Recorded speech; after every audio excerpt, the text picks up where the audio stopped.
کہتے جی کہ مسافر کے لیے تراویح پڑھنے کا کیا حکم ہے؟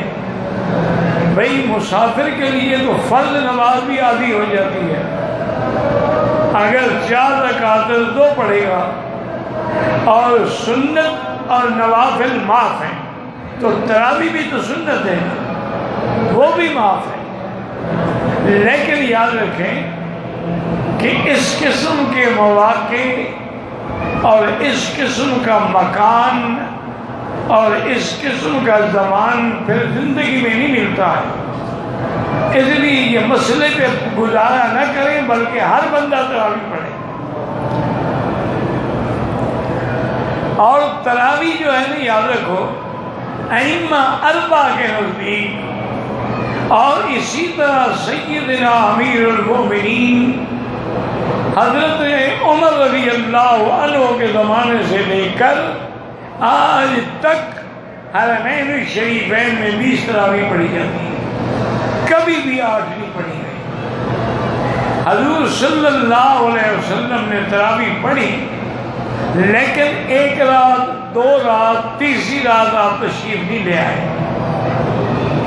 تو حضور جب آئے تو آپ نے فرمایا مجھے پتہ ہے کہ تم صحابہ میری انتظار میں تھے، میں عمدن نہیں آیا کہ شاید رمضان کی راتوں میں یہ عبادت میرے اللہ کو پسند آ جائے اور اللہ فرض کر دے تو پھر میری امت فرض پورا نہیں کر سکے، اس لیے میں نے رعایت کی ہے۔ پھر تراویح حضور کے زمانے میں بھی ہوتی تھی، حضرت ابو بکر کے زمانے میں بھی ہوتی تھی، لیکن یہ طریقہ تھا کہ ہر حافظ الگ الگ تراویح پڑھاتے تھے۔ لیکن جب سیدنا عمر رضی اللہ عنہ نے دیکھا تو انہوں نے کہا کہ یہ بات جو ہے وہ مناسب نہیں ہے، جب تراویح پڑھنا ثابت ہے اور جماعت کی نماز کے برکات ثمرات بہت زیادہ ہیں، فَجَمَعَهُمْ عَلَىٰ أُبَيِّ بْنِ كَعْبٍ، تو حضرت عمر نے حکم دیا کہ آج کے بعد تمام صحابہ، حضرت ابی بن کعب جو قرآن کے سب سے بڑے قاری تھے، یہ وہ صحابی ہیں کہ ایک دن حضور کی خدمت میں آئے تو حضور نے فرمایا کہ بھائی اللہ نے حکم دیا ہے کہ میں تمہیں قرآن سناؤں۔ انہوں نے کہا یا رسول اللہ، اللہ نے میرا نام لیا؟ فرمایا ہاں نام لیا ہے۔ تو آپ رو پڑے خوشی سے۔ تو ان پر حضرت عمر نے سب کو جمع کیا اور 20 تراویح پڑھنے کا حکم دیا، اور 3 وتر پڑھے جاتے تھے اور 20 تراویح پڑھی جاتی تھی۔ اب یہ کہنا نعوذ باللہ کہ حضرت عمر کی بدعت ہے، یہ تو اتنا بڑا گناہ ہے نا، توبہ کرنی چاہیے۔ حضرت عمر تو خلیفہ راشد ہے، اور خلیفہ راشد کا عمل سنت ہوتا ہے، بدعت کیسی ہے؟ حضور نے فرمایا علیکم سنتی و سنت الخلفاء الراشدین، میری سنت اور میرے خلفاء کی سنت کو مضبوطی سے پکڑو۔ تو حضرت عمر کا فیصلہ سنت ہے، وہ بدعت کیسی ہو سکتا ہے؟ اور پھر تمام صحابہ کا اجماع ہو گیا، کسی نے بھی مخالفت نہیں کی، تو اس لیے یہ سنت ہے، سنت مؤکدہ ہے۔ باقی ایک لفظ سے حجت پکڑتے ہیں کہ حضرت عمر نے فرمایا کہ نعم البدعۃ نعمت البدعۃ ہی، مانا تھا کہ نیا کام ہے، یعنی پہلے ایک کاری کے پیچھے نہیں ہوتا۔ تو اس لیے ہمیشہ، اور ایک مسئلہ یاد رکھیں کہ پہلے ابتدا میں لفظ ہوتا تھا قیام اللیل، اس میں 8 بھی تھے، 11 بھی تھے، 12 بھی تھی، یہ سب۔ لیکن جب تراویح کا فیصلہ ہوا تو یہ فیصلہ ہو گیا کہ تراویح جو ہے وہ 20 ہوں گی اور تہجد جو ہے وہ 8 رکعت ہوگی۔ تو تہجد الگ چیز ہے اور تراویح جو ہے وہ الگ چیز ہے۔ تراویح کو تراویح اسی لیے کہتے ہیں کہ ہر 4 رکعت کے بعد تھوڑی سی دیر آدمی کو آرام کرنا چاہیے، تربیہ. اور یہ اچھا خدا کی شان دیکھیں کہ امام مالک رحمۃ اللہ علیہ امام دار الہجرت، امام مدینہ منورہ، وہ 36 رکعت پڑھتے تھے.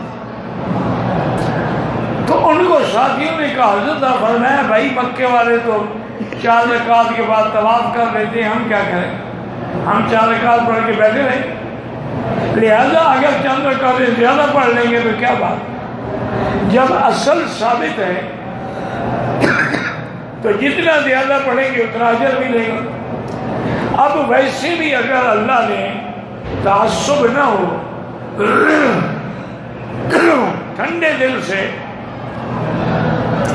غور کریں کہ جس آدمی نے 8 رکعت تراویح پڑھی تو 12 والی حدیث تو گئی نا، اور 20 والی بھی گئی.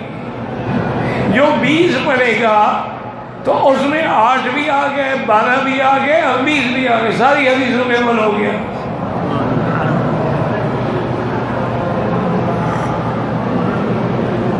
باقی وتر جو ہے یاد رکھو، وتر کی 3 رکعت ہے. پڑھنے کا طریقہ حنابلہ کے نزدیک یہ ہے کہ 2 رکعت پڑھ کے سلام پھیر دیں گے، کھڑے ہو کے 1 رکعت پڑھیں. حالانکہ وہ بھی 3 پڑھ رہے ہیں لیکن درمیان میں فاصلہ کرتے ہیں، ورنہ وتر 3 رکعت ہیں. حتیٰ کہ حضور نے اتنا بھی فرما دیا کہ پہلی رکعت میں سبح اسم ربک الاعلی، دوسری رکعت میں قل یا ایھا الکافرون، اور تیسری رکعت میں قل هو اللہ احد. جب ہے ہی 1 رکعت تو 3 صورتیں پڑھانے کی کیا ضرورت تھی؟ اس سے بھی معلوم ہوا کہ وتر 3 ہے. اسی لیے حضور پاک نے 3 رکعتوں کی تعلیم دی. باقی 3 رکعت اکٹھے پڑھیں الحمدللہ. جو 2 رکعت کے بعد سلام پھیر کے 1 الگ پڑھتے ہیں تب بھی الحمدللہ. لیکن حنفی مسلک میں 3 ملا کے پڑھنی چاہیے، کیونکہ امام ابو حنیفہ فرماتے ہیں کہ 1 رکعت جو ہے وہ نماز ہوتی نہیں. 1 رکعت اگر 1 رکعت نماز ہوتی تو مسافر کو فجر کی نماز میں 2 رکعت کے بجائے 1 رکعت پڑھنے کا حکم ہوتا. لیکن چونکہ 1 رکعت نماز نہیں ہوتی، فجر 2 ہی پڑھی جائے. البتہ ظہر جو ہے وہ 4 کے بجائے 2 پڑھی جائے. واللہ اعلم. آپ مسئلے نہ پوچھتے رہنا، تراویح پڑھیں، امام کے پیچھے وتر پڑھیں، جیسے وہ پڑھائیں پڑھ لیں، کوئی اختلاف نہ کریں، کوئی بغض نہ رکھیں. ائمہ اربعہ برحق ہیں، کسی بھی طریقے پہ عمل کیا گیا الحمدللہ. فرض نمازوں کے بعد اجتماعی دعا کر سکتے ہیں، کبھی کر لیا کریں کبھی نہ کیا کریں، ضد نہ ہو. حضور پاک نے انفرادی دعا فرمائی ہے، لیکن قرآن میں یہ بھی ہے کہ ادعونی استجب، جمع کا صیغہ کہ تم سب مجھے پکارو. اور یہ بھی حدیثوں میں آتا ہے کہ ید اللہ علی الجماعہ، اللہ کا ہاتھ جماعت پہ ہوتا ہے. یہ بھی ہے کہ جماعت کی وجہ سے ثواب بڑھ جاتا ہے. اکیلے نماز پڑھو تو 1 لاکھ ہے، مسجد میں پڑھو تو 25 لاکھ ہے. تو جماعت کی وجہ سے بڑھ جاتا ہے. اور کبھی کبھی یہ بھی ہوتا ہے کہ جماعت میں کوئی ایسا بندہ بھی ہوتا ہے جس کی وجہ سے اللہ دعا قبول فرما لیتے ہیں. لیکن ہمارے یہاں تو ضد ہو گئی ہے نا، کچھ بالکل نہیں مانگتے، کچھ 3 دفعہ مانگتے ہیں کہ وہابیوں کو چڑھا رہے ہیں. وہ اللہ سے دعا نہیں مانگے، وہ تو چڑھا رہے ہیں نا. مدینہ منورہ گئے، جو خواتین درس دیتی ہیں، پاکستان کی عورتیں نماز، اللہ ان کو ہدایت دے، وہ اہل حدیث مسلک سے تعلق رکھتی ہیں. ہماری بہنیں بیٹیاں جیسے اپنے ملک میں نماز پڑھتی ہیں وہ صحیح ہے. جتنا بدل زمین سے ملا ہوگا اتنا زیادہ اجر. ان کو چھوڑو، ان کا اپنا مسلک ہے، وہ بیان کر رہی ہیں.